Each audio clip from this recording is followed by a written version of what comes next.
안녕하십니까. 방금 소개받은 자본시장연구원의 황현영 연구위원입니다. 앞서서 이미 우리나라 보수 규제에 대해서 말씀하시면서 미국 얘기를 조금씩 해주셨기 때문에 제가 드리는 내용들은 좀 겹치는 부분들도 있을 것 같습니다만, 주로 저는 제도가 어떤 배경으로 어떻게 설계되었는지 이걸 이해한다면 현재 우리나라 논의에서도 조금 더 이해가 될 것으로 생각을 합니다. 더불어 그 규제가 실제 기업에서 어떻게 적용되었는지 그런 점들을 말씀드리도록 하겠습니다.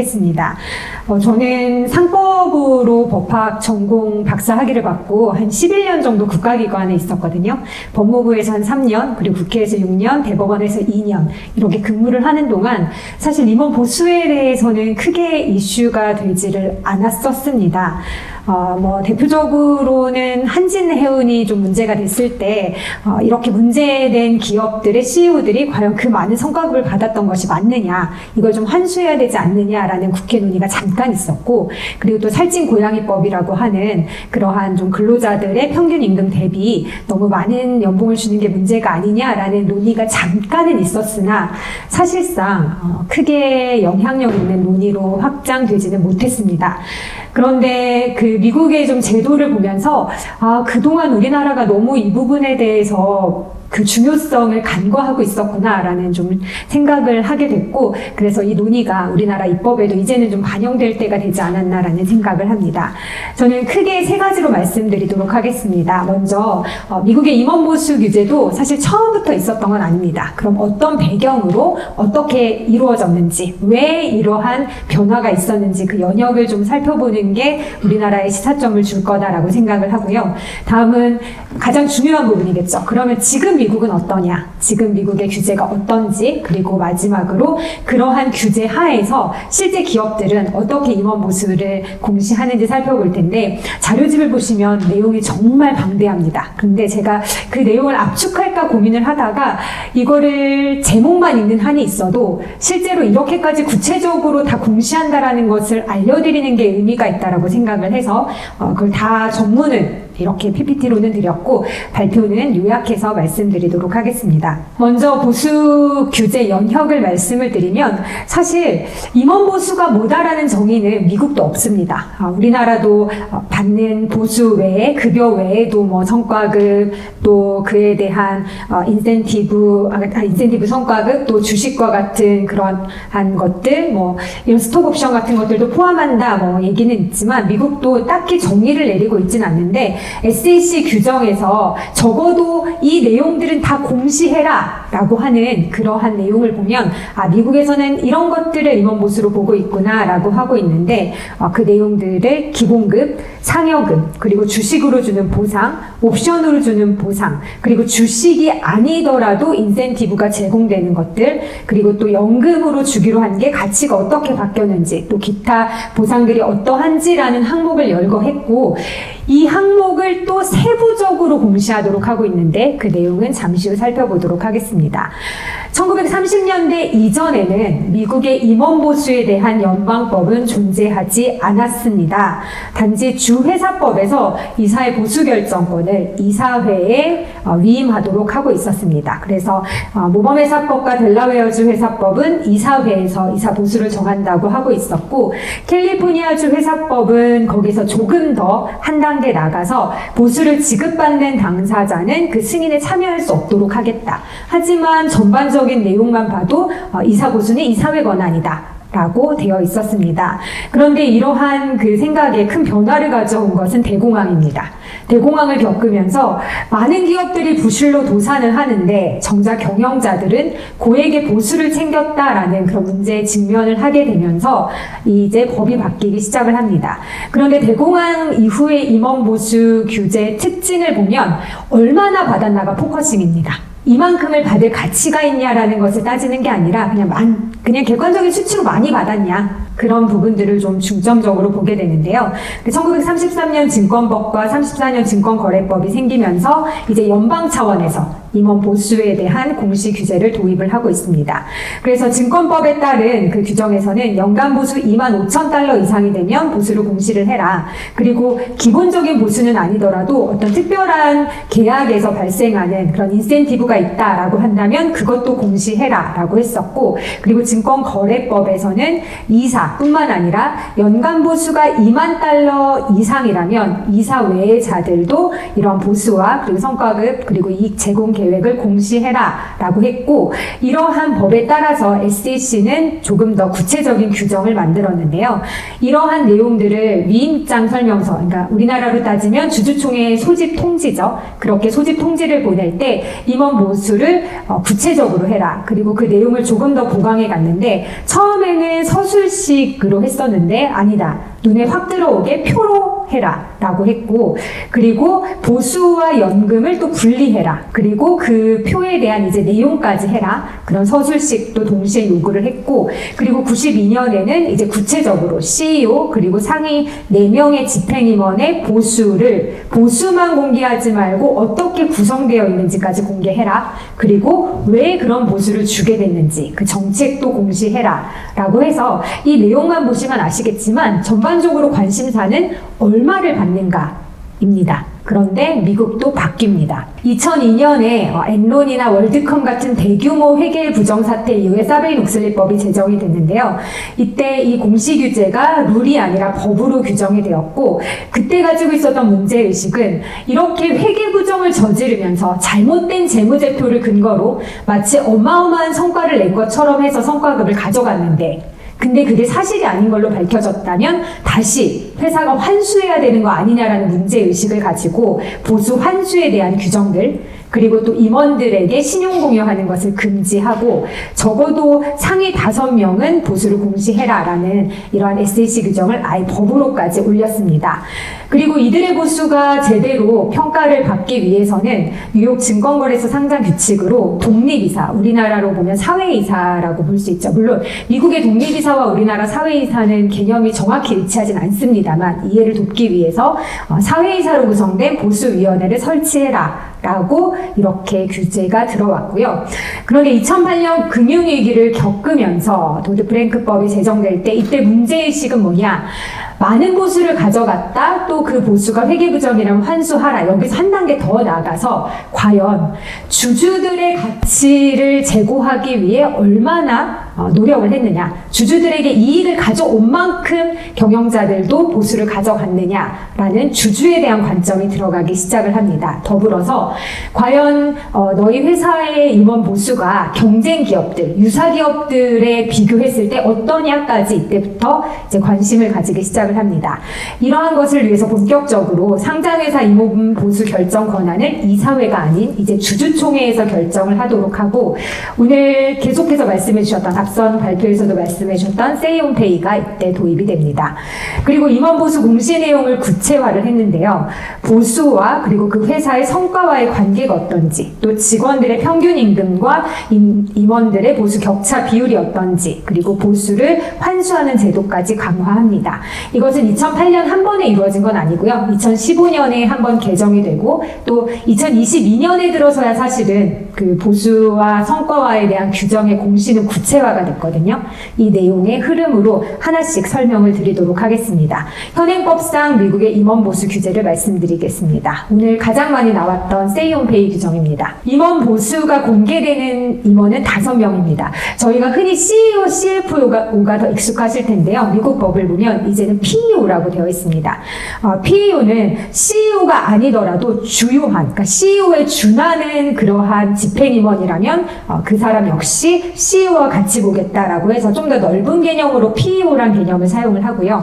PFO 역시 마찬가지입니다. CFO 외에도 칩은 아니라 할지라도 프린서플 주요하다라고 하면, 그러면 그 역시 이 공개 대상으로 보고 있고요. 그 외에 10만 달러, 우리 돈으로 환산하면 약 1억 5천만 원 정도 초과되는 그런 상위 3명의 집행임원에 대해서 공개를 하도록 하는데, 그런데 이 5명에 보수위원회에 대해서 3년에 한 번은 임원 보수를 승인하기 위한 안건을 다른 안건과 분리를 해서 제출을 해야 되고요. 그리고 6년에 한 번은 그 승인 투표 주기를 1년으로 할지 2년으로 할지 3년으로 할지 주총 안건으로 상정을 해야 합니다. 이렇게 해서 안건으로 올라가게 되면 임원 보수 총액에 대한 찬반 투표이긴 합니다만 우리나라와의 큰 차이가 있다면 우리나라에서는 그냥 총액만 알고 투표를 하지만 이 투표를 받아들었을 때 이미 그 5명의 세부 내역까지 주주들은 다 알고 있습니다. 세부 내역을 안 상태에서 총액을 승인하는 거고요. 권고적 효력이 있다라는 이야기는 무슨 말이냐면 여기서 주주들이 나는 이만큼의 급여를 주는 걸 반대한다라는 반대 주주 수가 많다 할지라도 그래도 그 효력은 있습니다. 단 그렇게 반대한 거에 대해서 다음 해에 그 보수위원회가 이렇게 반대를 했기 때문에 우리는 이걸 반영해서 이런 변화를 세웠다라는 것을 또 공시를 해야 합니다. 그래서 주총 결의 후에 주주 승인 결의 내용이 실제 어떻게 반영됐는지, 그래서 만약에 반대를 많이 했다면 다음 해에도 그 반대를 무릅쓰고 똑같이 한다라고 하면 문제가 되겠죠. 그래서 이것만으로도 단순한 권고적 효력을 가진다라고 보기에는 실제적으로는 많은 영향력이 있다라고 해석을 해도 될 것 같습니다. 밑에 기록을 보면 실제 세이온페이가 올라갔을 때 주주들의 승인을 받은 기업이 2018년도에는 90.9%였는데 조금씩 떨어지고 있습니다. 그러니까 89.7%는 주주들이 오케이를 했다라는 얘기인데요. 그런데 약 10%는 주주들이 반대했고요. 그 기업 수가 2022년의 기준으로 보면은 그 지표에서는 71개, 그리고 S&P 500의 지표로 보면 21개. 이 지표가 보여주는 건 많은 해석하기 나름일 것 같습니다. 야, 그래도 90% 가까이 되는 회사가 다 찬성했네 라고 생각할 수도 있겠으나, 그런데 한편으로 생각해보면 약 10% 되는 회사에서는 반대하고 있고, 그리고 그 추이가, 반대 추이가 조금씩 늘어나고 있다. 가결 추이가 떨어진다는 얘기는 반대 추이가 늘어나고 있다는 걸로도 해석할 수가 있겠죠. 그러면 그러한 추이가 있다라는 얘기는 세이온페이가 단순한 권고적 효력이라 할지라도 그래도 주주들이 이거에 참여하고 또 그에 대해서 기업들이 반영하는 그런 내용들을 조금 더 우리나라보다는 구체적으로 알려주는 하나의 지표가 된다라는 개념에서 이것은 의미가 있다라고 미국에서도 보고 있습니다.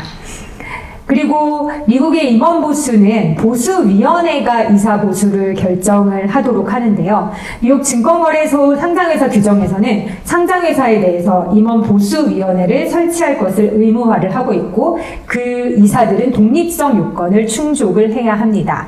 보수에 관한 보고서를 작성을 합니다. 이따가 애플 사례를 보여드릴 텐데요.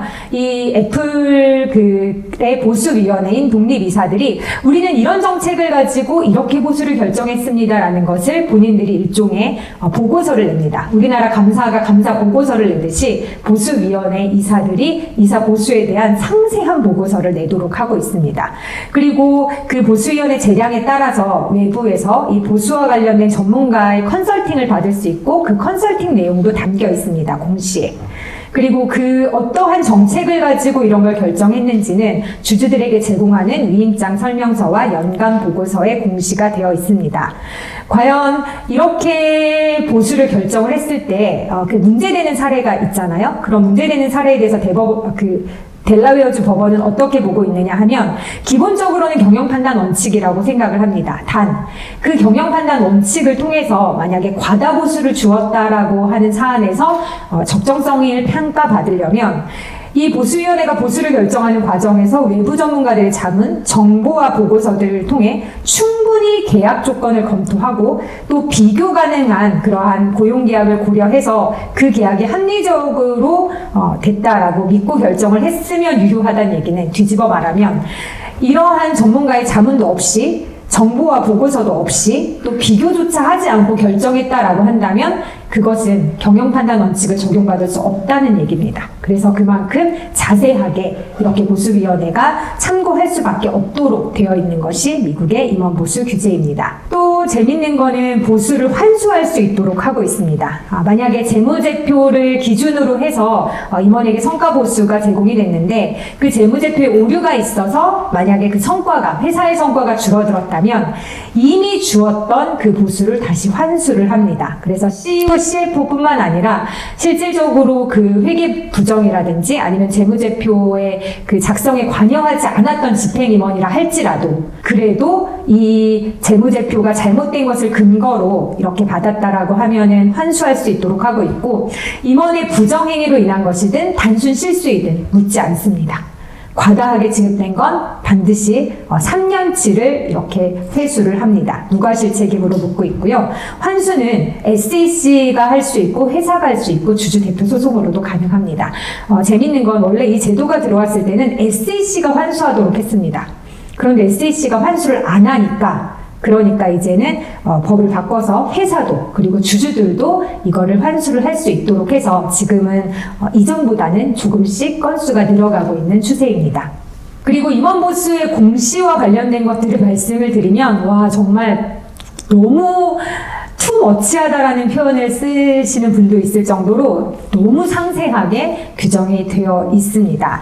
1933년 증권법과 34년 증권거래법에 근거한 항목들을 사베이-룩셀리법과 도드-프랭크법에 의해서 강화가 되었는데요.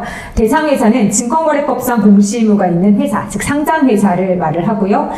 이 내용들은 주주들에게 다 제공이 됩니다.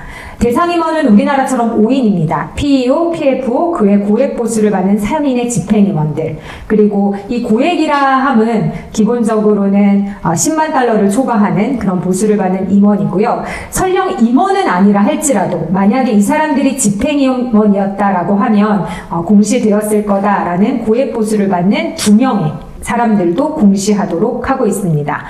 이 해에 대한 보수만이 아니라 3년간의 보수를 공시를 해야 되는데요. 동일 회사 간의 연도 3년간을 비교하고 있고요. 그리고 동일 연도의 유사 회사 아까 애플로 따지면 뭐 알파벳이나 마이크로소프트 같은 기업들이 얼마를 받는데 우리는 얼마다라는 내용까지 비교하도록 하고 정량적 공시를 위해서 표 형식으로 공시하되 반드시 설명을 다 달도록 하고 있습니다. 이러한 큰 흐름을 가지고 있고요. 그리고 그 안에는 보수 정책에 대해서 회사가 왜 이렇게 결정을 했는지에 대해서 반드시 공시하도록 하고 있습니다. 왜냐하면 주주들이 표만 봐서는 이해할 수 없잖아요. 이 회사가 어떤 생각을 가지고 이런 것을 결정했는지 보수에 관한 논의와 분석이 반드시 포함이 되어야 합니다. 보수 프로그램의 목적이 뭐고 우리 보수는 어떻고 왜 이런 보수를 주며 어떠한 산정 방식에 의해서 결정했는지를 구체적으로 공시를 하고 이것을 위반했을 때 허위 공시가 돼서요. PEO와 PFO가 손해배상 책임이 인정이 되고 또 검색을 하다 보니까 실제 최근에 SEC에서는 아예 형사기소한 건도 있더라고요. 그래서 이 규제도 상당히 강력하다라고 볼 수가 있겠습니다. 그리고 보수 격차 비율도 공시하도록 하고 있는데요. PEO의 연간 보수와 PEO를 제외한 모든 직원의 연간 총 보수의 중간값의 비율 아까 6,000배까지 차이 나는 회사도 말씀해 주셨는데요. 그런 비율을 공개하도록 하고 있습니다. 그리고 임원 보수와 회사의 재무성과 관련성을 공시를 해야 되는데요. 실제 임원에게 지급한 보수와 총 주주 수익률 TSR이라고 하는 그 TSR과의 관련성 그리고 최근 5개 회계연도의 TSR과 또 대조군 유사회사의 TSR과의 관련성까지도 공시하도록 하고 있습니다. 이러한 그 규제까지가 이론이었고요. 그리고 미국은 이걸 어떻게 하는지 실제 이제 케이스들을 통해서 말씀을 드릴 텐데요. 이 표는 실제 규정으로 이렇게 다 나와 있습니다. 그러니까 우리나라로 치면은 공시규정, 공시서식이죠. 일종의 공시서식이고 이거는 미국의 이제 공시서식으로 보시면 되겠고 이게 아예 그냥 법 안에 규정처럼 다 들어가 있습니다. 미국 연방규정집에서 가져온 거예요. 그만큼 이 내용들을 미국에서는 엄격한 공시 규정으로 따르고 있습니다. 간단히 말씀드리면 제일 먼저 보수 항목의 구체적 공개가 있습니다. 그 보수 항목의 구체적 공개라고 하면 이제부터 나오게 될 이 급여, 그리고 보너스, 그리고 주식으로 주는 스탁 옵션, 옵션으로 주는 거, 그리고 비지분 인센티브, 연금 가치, 그리고 이연업 보상, 올해 줘야 할 걸 내년에 주는 것들, 기타 모든 보상 토탈, 이렇게 하나의 표로 한눈에 볼 수 있게끔 정리를 먼저 해주고요. 그 다음에 이 내용들을 하나하나 구체적인 표로 또다시 설명을 합니다. 그리고 이 내용과 더불어서 또 중요하게 다뤄지는 것이 아까도 잠깐 말씀드린 보수와 성과와의 관계입니다. 최근 회계연도에서 가장 중요하게 본 것들을 반드시 공개를 해야 되는데요. 그래서 이 보수가 그 성과와 관련해서 어떻게 되느냐. 그래서 제일 먼저 PEO에게 주기로 했던 그러한 보상표에 되어 있는 내용과 실제 얼마를 주었는지, 그리고 PEO를 제외한 나머지 집행임원에게 주기로 했던 그런 표에 있는 내용과 실제로 얼마를 주었는지, 그리고 그 외 총 주주 수익률, 그리고 그 총 주주 수익률 대비 얼마의 보수를 주었는지, 그 회사의 당기 순이익은 얼마였으며 회사가 이러한 것들을 평가한 기준은 무엇인지, 이렇게 성과와도 함께 이 두 가지 표를 보면 다른 세부 내용을 보지 않아도 사실 주주들은 어느 정도의 판단을 할 수가 있게 됩니다. 세부 내용들도 간단히만 말씀을 드리겠습니다. 이것은 주식 인센티브, 그 지분과 관련된 인센티브를 어떻게 주겠다라고 하는 그러한 내용을 이렇게 주고 있고요. 그리고 회계 연도 말에 실제로 이렇게 주요하게 두드러지는 주식 부상이 무엇이었는지 또 하나 구체적으로 주도록 하고 있습니다. 그리고 보수 항목과 관련해서 실제 옵션이 행사가 되었을 때 그렇게 행사를 통해서 이루어진 주식이 어떻게 되었는지를 공시하도록 하고 있고, 연금 혜택도 사실상 보수라고 보아서 연금 혜택도 보수의 내용으로 두고 있습니다. 그리고 세금 감면 혜택도 일종의 보수라고 봐서 그런 내용들, 이렇게 수치화되지는 않는다 할지라도 뭐 세금을 좀 감면할 수 있는 혜택을 주는 것으로 이연 보상, 다음 해에라도 보상을 받을 수 있게 하는 그런 뭐 기부금과 관련된 내용이라든지 이런 부분들도 구체적으로 공시하도록 하고 있고요. 그리고 더불어서 아까도 말씀드린 것처럼 집행임원은 아니라 할지라도 만약에 집행임원이었다면 이 보수가 공시되었을 그러한 고액 보수를 받은 사람들에 대한 그러한 내용도 공개하도록 하고 있습니다. 그리고 황금 낙하산 규정이죠. 퇴직금과 관련해서 좀 더 특별한 혜택을 주고 있다면 그에 대한 내용도 구체적으로 공시하도록 하고 있고요. 그리고 또 더 구체적으로 나가서 만약에 회사에 미공개 주요 정보가 있었다. 그런데 그게 공개되기 전에 보상을 줬다라고 한다면 그 정보가 공개되기 전후에 그러한 시장 가격 변화까지도 실질적으로 혜택을 받은 거니까 그런 부분들까지도 보수의 항목으로 봐서 공시를 하도록 이렇게 구체적인 항목을 두고 있습니다. 시간 관계상 목차만 주로 말씀드렸고 이 내용들은 하나하나 보시면 확인이 되실 것 같습니다. 실제 사례를 보면 미국의 애플사가 2023년 올해죠. 올해 주주총회 의결권 행사를 위해서 제공했던 주주들에게 공시했던 서류입니다. 주목할 점은 여기입니다. 주주총회 날짜는 2023년 3월 10일입니다. 이 서류가 주주들에게 최초로 도달된 당시 통지일은 2023년 1월 12일. 약 2달간의 차이가 있습니다. 우리나라는 2주죠. 2주 전에 주는데, 그러니까 이렇게 자세한 정보를 주면서 이렇게 충분한 시간을 주니까 당연히 주주들이 충분한 검토를 하고 세이온페이를 하든 아니면 의결권 행사를 하든 그게 가능해진다라는 점이 어찌 보면 가장 우리가 좀 시사점을 얻을 수 있는 점이 아닐까라는 생각을 합니다. 왜냐하면 이렇게 많은 정보를 준다 한들 이거를 현재 우리나라처럼 2주 전에 준다라고 하면 그것도 우리나라처럼 주총이 몰려있다라고 한다면 볼 수가 없기 때문에 그런 점을 감안하면 이 시기도 상당히 시사성이 있다고 볼 수 있겠습니다. 그리고 공시 관련 서류만 41페이지부터 총 67페이지까지입니다. 우리는 주주총회 전에 그냥 총액 한 페이지도 안 되는 총액만 나오죠. 그런데 공시 서류, 아까 그 미국 법에 의해서 공시 서류가 되게 구체적이었던 것처럼 그게 실제로 구현되면 이 정도로 자세하게 됩니다. 그래서 대략적인 목차들만 말씀을 드리겠습니다. 제일 먼저 보수위원회 3명이 이 보수 정책에 대해서 간단히 설명을 합니다. 그러한 내용을 하고요. 그리고 이 보수위원회 아까 말씀드렸던 보상 논의 및 분석, 올해 우리 회사는 어떠한 보상 정책을 가지고 이것을 했다. 영업이익은 얼마였고 순매출은 얼마였고 타사 대비 TSR은 얼마였는데 이렇게 했다라는 내용을 하게 되고요. 여기서 이제 주목할 점은 이 세이온페이에 대한 결과죠. 전년도 우리 주총에서 세이온페이가 이렇게 있었는데 그런데 지금 어떻다라는 내용입니다. 이 회사 같은 경우에는 전년도에 64%의 주주가 찬성을 했고요. 그렇다는 얘기는 36%의 주주는 반대를 했고 그 반대에 대한 의견들이 있겠죠. 그거를 어떻게 반영했다라는 내용이 여기에 간단히 들어갑니다. 뿐만 아니라 올해 주총 전에 주주들의 인게이지먼트가 이렇게 있었다. 임원 보상에 대해서 53%의 주주들에게 회사 쪽에서 보수위원회가 연락을 했다. 그리고 그 53% 주주들 중에서 피드백이 온 게 이렇다. 이게 이제 피드백에 대한 내용이고요. 그리고 피드백에 대한 우리의 대응은 이렇다. 그래서 크게 주주들이 제안한 내용. 앞서 살펴봤던 내용은 전년도 세이온페이고요. 이 내용은 주총 전에 임원 보수에 대해서 이렇게 주주들이 우리에게 건의를 했고 주주 제안을 했고 인게이지먼트를 했고 우리는 그에 대해서 이렇게 보상 계획을 반영을 했다. 이미 주총 전부터 소통이 있었다는 얘기죠. 그리고 그 반영한 내용들을 이제 하나씩을 얘기를 하는데요. 보면 우리가 원래 주려고 했던 그러한 보수와 관련해서 이제 타사 대비를 얘기를 합니다. 우리가 원래 예상했던 그러한 것은 이 정도였는데 우리는 이만큼의 매출을 거두었다.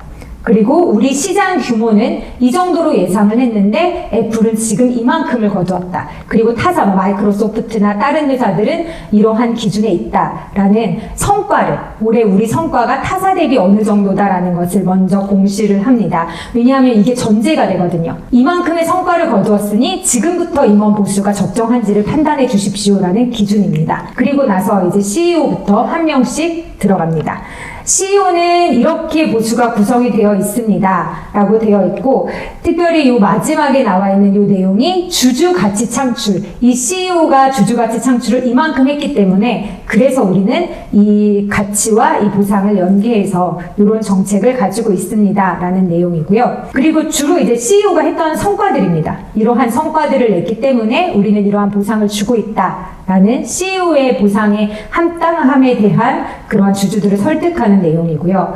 이제 CEO를 제외한 나머지 4명의 보수에 대한 내용입니다. 이것만 보면 되게 간단한 것 같지만 이들의 보수의 요약표가 뒤에 다시 나옵니다. 그래서 이건 일단 말로 풀어서 이러한 것들을 줬고, 그럼 우리들은 이들에게 왜 이러한 보수를 줬는지에 대한 설명이 또 뒤이어집니다. 우리의 보상 원칙은 무엇이었고 이들에게 어떠한 성과를 기대했으며 이들은 어떠한 보상 구성 요소를 가지고 받았는지 이러한 내용들을 하나씩 설명을 하고 다시 한번 또 강조를 합니다. 우리의 순 매출이 어떻고 또 우리의 이득이 어떻다라는 내용들을 강조를 하면서 이 성과와의 연계성을 이야기를 하고요. 그리고 이제 더불어서 단순히 성과가 이러한 재무적인 성과만이 아니라 이런 무형의 성과들, 이러한 뭐 환경이라든지 교육이라든지 포용이라든지 다양성이라든지 사회적 책임 인종 이런 부분들을 다 고려했을 때 이런 성과들이 있었다라는 이야기를 하고 나서 그리고 이제 구체적으로 하나하나에 대한 설명이 들어갑니다. 그래서 여기서 보면 현금 보상을 얼마를 줬다. 그 현금 보상에 대한 그런 이야기들이 나오고요. 그리고 이어서 장기 지분으로 얼마를 줬다. 그 지분의 보상에 대한 내용이 어떻다. 그리고 배당으로 얼마가 갔고 성과 기반 보상의 결과는 어떻다. 그리고 그 외에 다른 보상들, 이연 보상이나 보안과 관련된 또 개인 항공기 이런 내용들은 어떻다. 그리고 만약에 퇴직할 경우에 보상은 어떻다라는 내용들이 쭉 자세하게 열거가 됩니다. 보면서 되게 많죠. 2달 전에 안 주면 도저히 못 볼 것 같은 내용들이 이렇게 쭉 계속적으로 열거가 됩니다. 그래서 거버넌스와 관련해서 우리는 어떤 보상을 고려를 했고 그리고 보상 환수에 대한 내용도 있습니다. 그리고 주식 소유 이런 부분들에 대한 내용들이 쭉 설명이 됩니다. 그러니까 한마디로 앞에서 얼마를 주겠다라고 한 내용들에 대한 하나하나에 대한 부연 설명들이 나오고요. 그리고 마지막으로 다시 한번 임원 보상표가 이제 일목요연하게 나옵니다. 앞에서는 얼마를 주고 그렇게 준 이유는 뭐다라는 걸 설명한 다음에 이제 구체적으로 3년치 3년치를 줬을 때 얼마의 기본급과 얼마의 성과급, 그리고 주식 기반으로 얼마의 그 스톡옵션을 주었으며 연금 혜택은 얼마인지, 또 이연된 보상은 어떤지, 이런 내용들을 자세하게 주고 나서 이건 설명입니다. 또 한 번 설명을 하게 됩니다. 그리고 주식 보상을 준 거는 또 더 자세하게 이렇게 설명과 더불어서 주고 있고요. 그리고 두드러진 주식 보상에 대한 얘기는 또 한 번 이야기가 나옵니다. 그리고 이연된 주식에 대한 내용들, 또 주식이 아닌 또 이연된 보상에 대한 것들, 또 퇴직에 대한 내용들 하나하나 앞서 표에서 그 법에서 본 표와 그리고 그에 대한 설명들을 쭉 열거한 것이 바로 미국의 보상입니다. 그리고 마지막이 그 CEO의 급여 비율. 현재 그 급여자들, 그러니까 근로자들 대비 여기는 1177대 1입니다. 아까 6,000보다는 작지만 그래도 사실 1177도 적은 건 아니죠. 그래서 사실 이게 어찌 보면 맨 마지막에 있는 이유가 앞에 이 사람들의 성과를 쭉 이야기하면서 일종의 주주들을 설득한 과정이라고 볼 수가 있겠습니다. 그래서 그렇게 하고 나서 마지막으로 이 그 직원들과의 비율을 이야기하는 것으로 마치고 있습니다. 여기까지 미국의 제도와 그리고 현황에 대해서 말씀드렸습니다. 감사합니다.